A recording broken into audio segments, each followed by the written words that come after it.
অহা দুবছৰলৈ কিয় টেট অনুষ্ঠিত নহয় ৰাজ্যত টেট নপতাৰ সিদ্ধান্তৰ কাৰণ ক'লে শিক্ষামন্ত্ৰীয়ে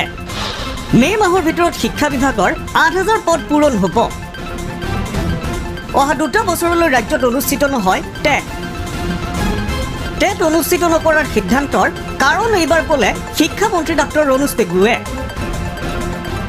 একে সময়তে অনুষ্ঠিত হয় CTET আৰু ৰাজ্যিক টেট প্ৰাৰ্থীৰ অসুবিধাৰ প্ৰতি লক্ষ্য ৰাখিয়ে দুবছৰলৈ টেট অনুষ্ঠিত নকৰাৰ সিদ্ধান্ত লোৱা বুলি জনালে শিক্ষামন্ত্ৰীয়ে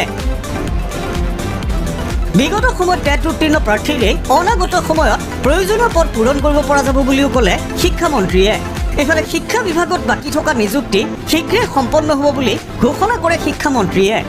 শিক্ষা বিভাগৰ ১২,০০০ খালী পদৰ ভিতৰত ৮,০০০ পদ মে মাহৰ ভিতৰতে সম্পূৰ্ণ কৰাৰ লক্ষ্য লৈছে শিক্ষা বিভাগে